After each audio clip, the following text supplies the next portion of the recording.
pets here at the zoo, like our Eurasian eagle owls, aardvarks, and one of my favorites, the opossum. So if you want to meet some cool, unique animals that you won't find around the trails, go to that 2 o'clock Wildlife Wonders presentation right behind the reptile house. Right now we are starting to drive down into the Lost Forest. We're in the green section of the map. Before we see our next animal, just want to give a couple of safety rules. Just want to make sure everyone keeps their arms and legs tucked inside the bus as we go around the zoo together. Also, if you want to stand to get a better view of any of the habitats we stop at, that's perfectly okay with me. Just make sure you keep your perk. We're among only a handful of zoos that are able to breed 4 out of the 6 species.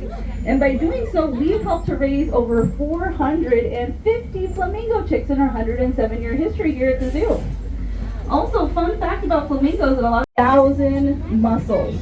In our entire body, from head to toe, we only have 650.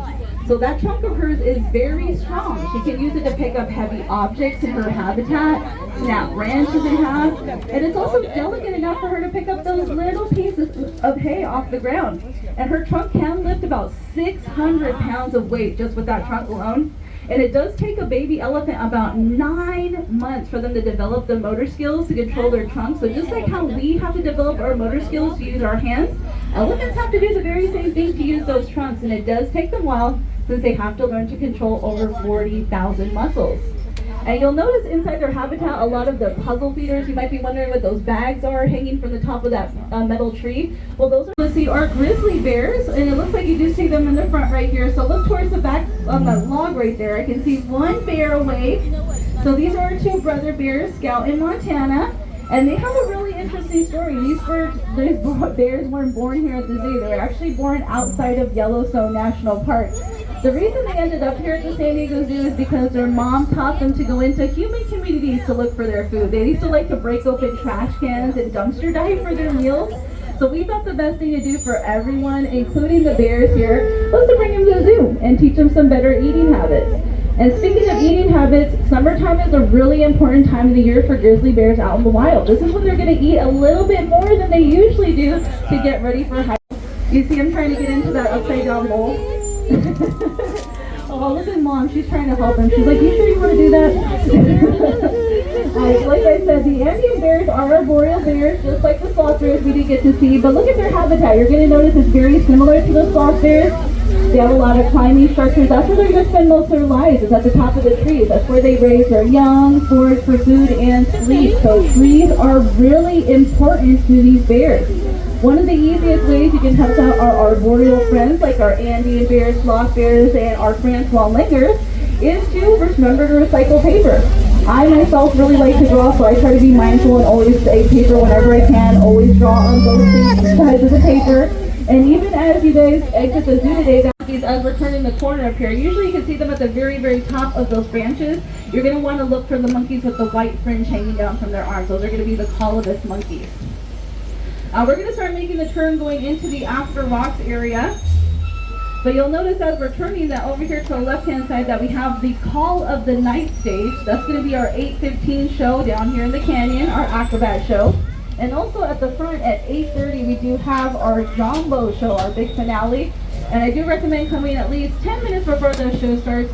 That way you guys get a good spot right in the very front, especially if you have little ones. That way they can see all those amazing costumes during the show.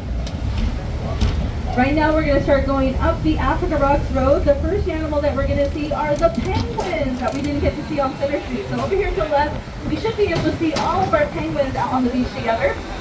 Koalas, morning, noon, or night, they are probably going to be sleeping. Just like that koala all the way up at the top of the tree. You can see them kind of wedged between those 2 branches. Koalas sleep about 20 hours every day. I know, they're very lucky. They're only awake for about 2 to 4 hours, and most of the time is spent eating or sleeping, so they don't really stay up too late. So if you see a koala awake and moving, that's actually pretty exciting because they don't really do it very often.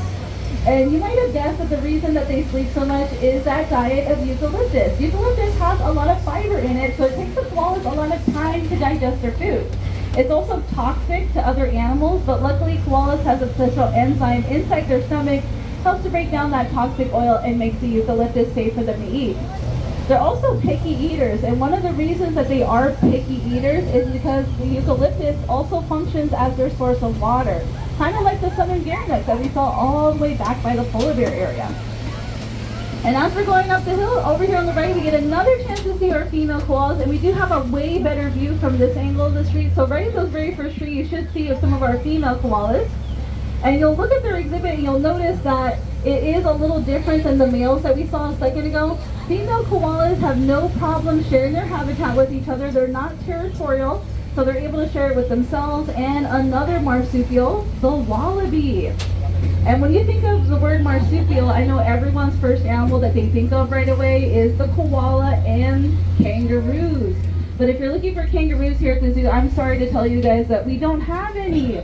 All of our kangaroos hopped over to our sister park, the safari park, all the way over in Escondido. So if you're looking for kangaroos, you're going to want to head over to our other park up in Escondido.